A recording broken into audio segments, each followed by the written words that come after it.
Pessoal, sejam bem-vindos a mais um Fortes na Prática. Eu me chamo Afonso, faço parte da equipe de implantação da Fortes Tecnologia. E no dia de hoje a gente vai falar de um tema que é um pouquinho corriqueiro aí na nossa rotina, tá? Então a gente vai falar sobre o processo de admissão, o famoso S2200.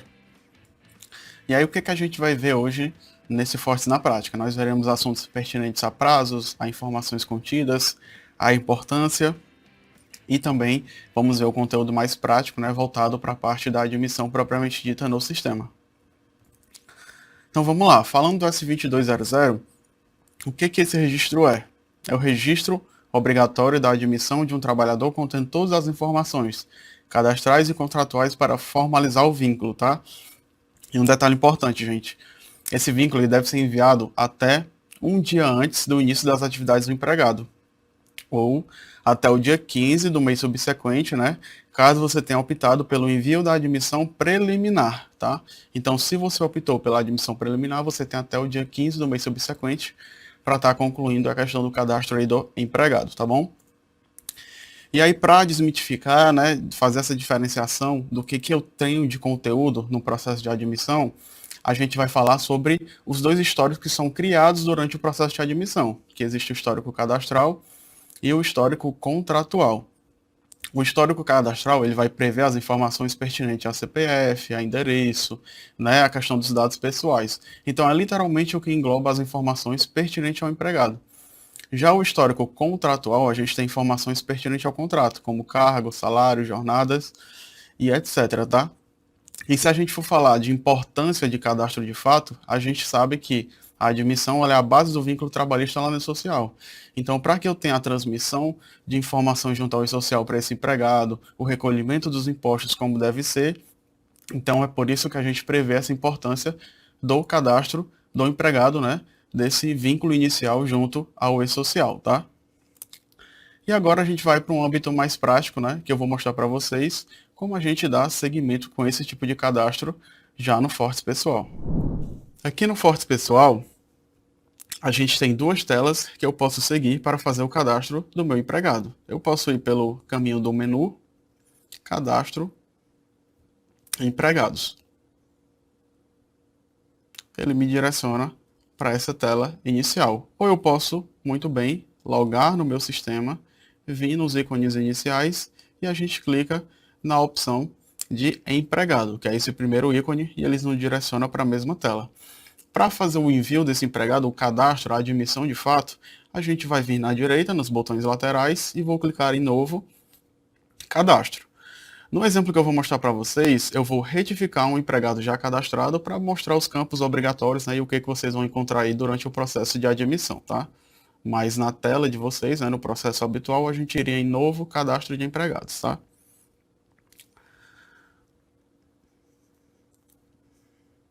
Já nessa tela, a gente se depara com as informações de fato que eu vou dar início ao meu processo de admissão. Então a gente começa com a parte de CPF, temos informações também pertinentes ao PIS. Hoje não é mais obrigatório esse preenchimento, mas se você tiver essa informação, fique à vontade para inserir no sistema e dar continuidade com o cadastro de empregado, tá? Temos também informações pertinentes ao nome do próprio empregado, data de admissão, as informações de nascimento, país, UF, município de naturalidade, nome de pai e mãe, cor, sexo, o sangue e tipo de fator RH são campos opcionais. Temos estado civil, nacionalidade, nome social, se for o caso. Também temos que apontar o grau de instrução, o tipo de deficiência, caso esse empregado ele tenha algum tipo de deficiência. E logo abaixo, a gente consegue também sinalizar a deficiência RAIS, tá? Se o empregado não tiver deficiência, lembrar de marcar o campo deficiência RAIS. Também vamos ter campo voltados para aposentadoria, para você fazer essa sinalização, e também um campo para nome comercial. E à direita nós também conseguimos inserir uma foto no cadastro do empregado. Então basta dar um duplo clique na imagem onde tem foto 3x4 e você vai inserir essa imagem e aí ela fica contida no cadastro do empregado. Dando seguimento, a gente vai ser direcionado para a tela de cônjuges ou dependentes, tá? Então aqui você consegue atribuir o cônjuge desse empregado e também os seus dependentes, né, de acordo com a particularidade daquele empregado. Também vamos ter informações pertinentes a contato, onde a gente vai colocar o país de residência, vamos colocar CEP, município, questão de numeração, de endereço propriamente dito, de bairro, né? Também informações pertinentes a e-mail e a contato, ok? Dando seguimento, a gente se depara com a tela de documentação, onde eu vou conseguir colocar CTPS, identidade, título eleitoral, certificado militar, e se for uma regra minha de também implementar outros tipos de documentação, a gente tem os campos abaixo onde você pode estar habilitando o tipo de documentação e fazendo o preenchimento, tá? Na próxima tela, a gente vai ter informações referentes aos dados bancários do empregado, onde eu vou assinalar a opção de conta corrente e vou escolher o tipo de banco que esse meu empregado utiliza, assim como também a agência que ele está vinculada. Na parte inferior, colocaremos a informação da numeração de conta, como também o tipo de conta, se é conta salário, conta corrente ou conta poupança, tá? Continuando, nós temos o campo de atributo, que hoje raramente é utilizado, mas era um campo que eu consegui utilizar para atribuir algum tipo de informação para o meu empregado. Então, foi disponibilizado um fardamento, algum tipo de equipamento, a gente conseguia fazer esse vínculo aqui. É um campo mais gerencial, tá? Essa informação não só para o social, então fica a critério de vocês utilizarem ou não. E aí, como vocês podem ver, assim como a gente também conversou lá no slide, eu tenho a separação das informações. E no cadastro não é diferente, tá? Então, o cadastro, de fato, a admissão propriamente dita do empregado, ela é um conglomerado de informações que vão se dividir em dois históricos. Então, todo esse preenchimento que a gente fez inicialmente é o histórico cadastral do empregado. Agora a gente vai entrar na seara de histórico contratual. É aqui onde eu vou colocar as informações pertinentes ao vínculo do meu empregado. Então a gente vai começar com um vínculo propriamente dito. É aqui onde eu vou definir que tipo de vínculo é esse do cadastro que eu estou realizando. No caso, a gente está fazendo o cadastro empregado, então a gente vai optar pelo vínculo de seletista ou padrão, né? Que é o famoso empregado 101, tá? Que é o registro de empregado convencional, tá? Um detalhe importante, gente, é que nessa tela eu consigo utilizar modelos de vínculo, né, que vai trazer um certo ganho processual aí para vocês, para que eu não tenha o trabalho de ficar preenchendo cada categoria, cada campo em específico. Então, se eu estou admitindo um seletista, né, em regime de contrato padrão, a gente pode utilizar o modelo de vínculo que seria o seletista urbano. O que esse vínculo vai fazer para mim? Ele vai fazer todo esse preenchimento de categoria. Obviamente, né, você ainda assim pode validar, se tiver algum critério particular desse registro e queira mudar algum tipo de regime, fica a seu critério. Mas ao utilizar o modelo, ele já faz esse preenchimento para a gente, tá? Aqui na parte inferior, nós também teremos um campo voltado à matrícula e social, lembrando que o sistema ele consegue mapear essa matrícula de forma automática, a não ser que você queira fazer alguma customização de matrícula, alguma coisa do tipo, então fica a seu critério apontar ou não, mas saibam que o sistema faz isso automaticamente, então é o campo que obrigatoriamente eu não preciso preencher, tá? Também temos as informações pertinentes ao período de experiência, né, e prazo determinado do empregado. Então, aqui é onde a gente vai incluir aquele período de experiência do empregado, onde ele vai ficar com um prazo determinado, né, durante aquele período. E aí você consegue já colocar os dias do primeiro contrato, né, e também a sua prorrogação. Lembrando que a Fortes agora ela tem uma nova funcionalidade, né, uma ferramenta que ajuda também vocês nesses registros, que é agendar a prorrogação de forma automática. Então, se você inicia o período de experiência e já quer deixar mapeada a prorrogação, o próprio sistema vai dar seguimento e criar esse novo histórico quando a prorrogação for de fato efetivada, tá?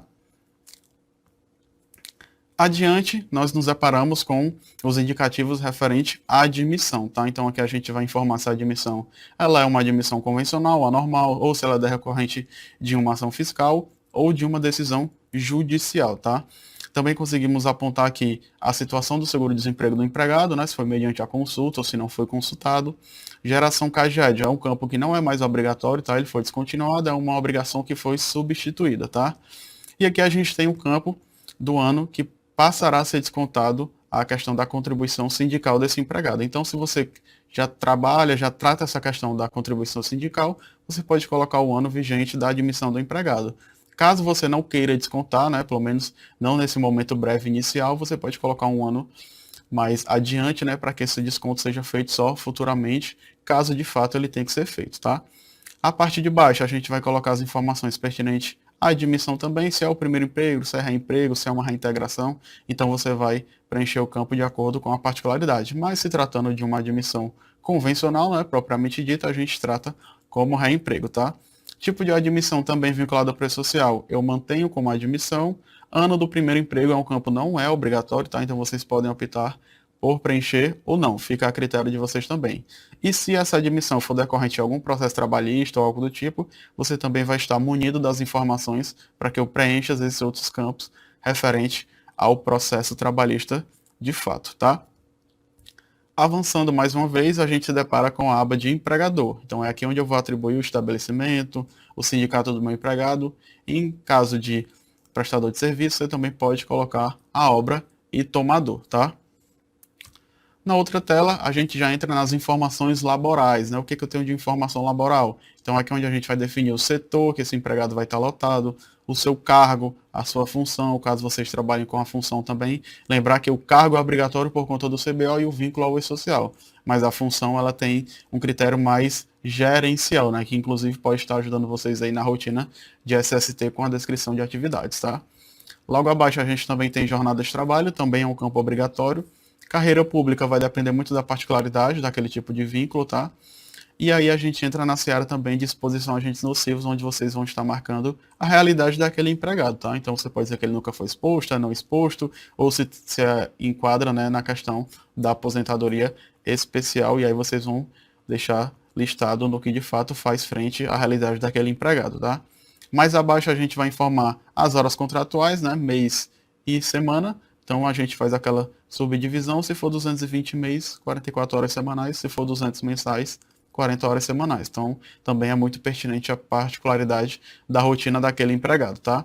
Temos os indicativos e as marcações também referente à realidade de empregado, como ele é um empregado que bate ponto, ele é integrante de CIPA, participa do PAT, né? Então, ao decorrer da realidade do empregado, você também faz essas marcações. Temos um campo também destinado à questão do último exame médico, né? Por se tratar de uma admissão, obviamente que o último exame dele vai ser o exame admissional, então a gente pode estar apontando ele aqui e colocando a validade dele também em meses, tá?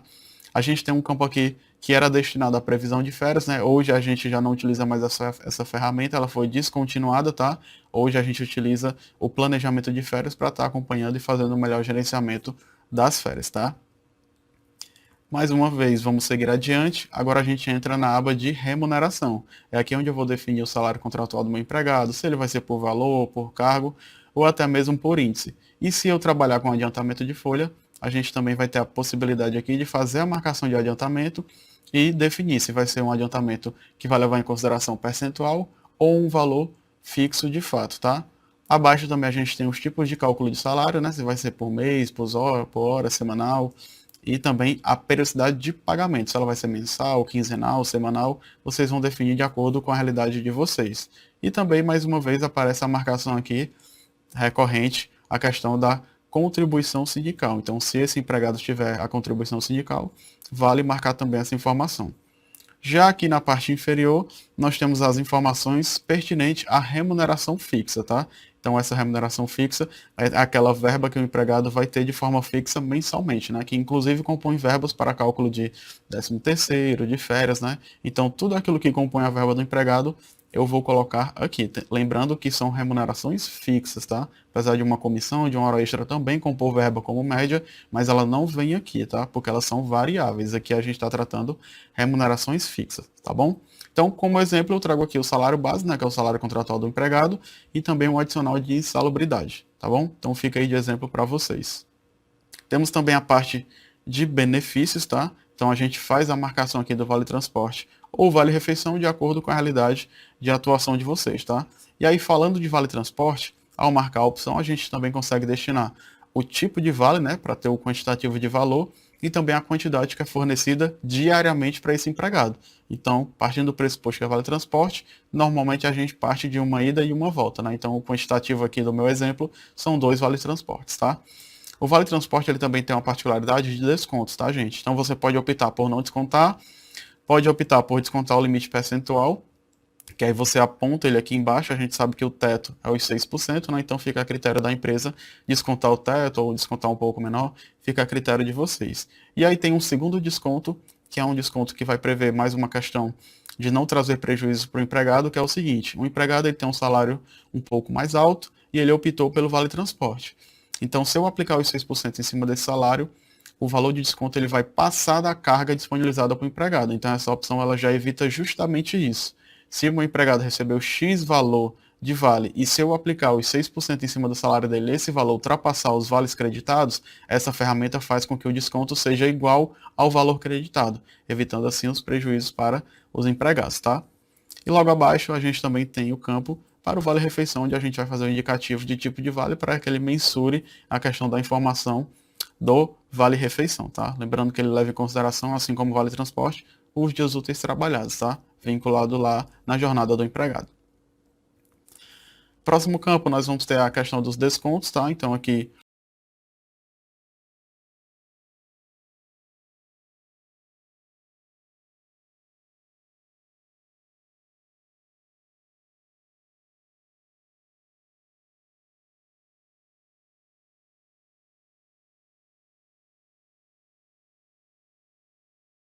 na tela de cadastro, a gente tem o campo mensalidades. Esse campo ele pode ser utilizado, gente, para também trazer uma automação, né, na questão do cálculo de folha de vocês. Então aqui eu consigo colocar tanto provento como desconto, mas são eventos que não vão entrar na composição de verba do empregado. Por exemplo, eu tenho uma ajuda de custo home office, então você pode colocar aqui que mensalmente, quando você criar a sua folha, ele vai ser incluído automaticamente na folha de pagamento, certo? Mas sem compor a verba do empregado, tá? Outro exemplo também, eu tenho um desconto simbólico de vale-refeição, eu desconto um percentual em cima da carga, só a critério de ser um símbolo mesmo de desconto, tá? Então você também pode colocá-lo aqui e tornar assim a questão da automatização do cálculo de folha de vocês, tá? Então são exemplos que vocês podem estar utilizando para agregar a questão da rotina de vocês e tornar um pouco mais fácil, tá?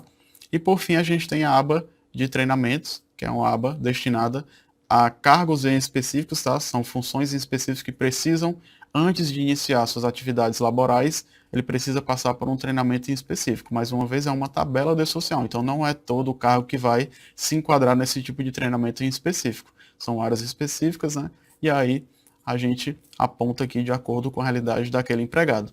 Fiz todo esse preenchimento, basta a gente agora finalizar com OK e tá concluída a admissão do meu empregado. O evento entra na fila e aí você pode acompanhar pelo gerenciamento de retorno essa efetivação do cadastro do empregado, tá? A gente fica por aqui e até a próxima.